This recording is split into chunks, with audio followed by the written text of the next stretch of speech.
মাহি, আজ আমি খুব খুশি, কারণ পুরো 3 বছর পর আজ রাজ বিদেশ থেকে ফিরে আসছে। রিয়া, এই 3 বছরে রাজ তোর সাথে কোনো যোগাযোগ করেনি? তোর কি এখনো মনে হয় যে রাজ তোকে এখনো ভালোবাসে? হ্যাঁ, আমার রাজের উপর পূর্ণ বিশ্বাস আছে। আচ্ছা চল বাই, রাজ এসে গেছে। আমি যেই রাজের কাছে যাচ্ছিলাম, বেবি তুমি এসে গেছো? তুমি জানো আমি কতক্ষণ ধরে তোমার অপেক্ষা করছি। চলো না কফি খেতে যাই। তখনই রাজকে অন্য কোনো মেয়ের সাথে দেখে আমার মন ভেঙে গেল। যার জন্য আমি 3 বছর ধরে এতটা অধীর আগ্রহে অপেক্ষা করলাম, সে আমার অপেক্ষার এই প্রতিদান দিল। আজ ভালোবাসার উপর থেকে আমার বিশ্বাস উঠে গেছে। এই তোমার কোল্ড কফি আর তোমার ব্ল্যাক কফি। ধন্যবাদ রোহন। রিয়া, তুই খুব ভাগ্যবতী যে রোহনের মতো বয়ফ্রেন্ড পেয়েছিস। মাহির কথা শুনে আমি লজ্জা পেলাম।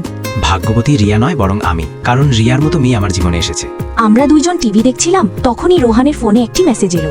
রোহান মেসেজটি পড়ে আমাকে বলল, রিয়া, আমাদের কোম্পানি একটা নতুন প্রজেক্ট শুরু করেছে। সেই প্রয়োজনে আমাকে 1 বছরের জন্য বিদেশে যেতে হবে। কি 1 বছর? তখনই আমার রাজের কথা মনে পড়ে গেল যে 3 বছরের বিচ্ছেদের পর আমি রাজকে হারিয়ে ফেলেছি। এই 1 বছরে আমি রোহনকেও হারাবো না তো? না না, আমি নিজের স্বার্থের জন্য রোহনের ভবিষ্যৎ নষ্ট করতে পারি না। তাই আমি রোহনকে যাওয়ার অনুমতি দিয়ে দিলাম। মিস রিয়াকে ওনার জন্য কেউ ফুলের তোড়া পাঠিয়েছেন। জি আমি। যখনই আমি ফুলের তোড়াটা নিলাম, তার ভেতর একটা চিঠি ছিল, যাতে লেখা ছিল, রিয়া, এখানে তোমার খুব কথা মনে পড়ছে। নিজের খেয়াল রেখো, তোমার রোহন। আরে বাহ, কি রোমান্টিক।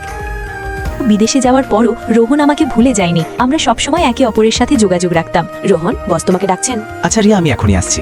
আমি কিছু বলতে যাচ্ছিলাম, কিন্তু রোহন আমার কথা না শুনেই ফোন কেটে চলে গেল। এরপর আমি রোহনকে অনেক মেসেজ করলাম, কিন্তু রোহন কোনো উত্তর দিচ্ছিল না। আমার শরীর খুব খারাপ হয়ে পড়ল। আমি ভেবে নিয়েছিলাম যে রোহনও হয়তো রাজের মতো আমাকে ভুলে গেছে। তখনই একটা ডাক শুনলাম। রিয়া, যখনই আমি দেখলাম সামনে রোহন দাঁড়িয়ে আছে।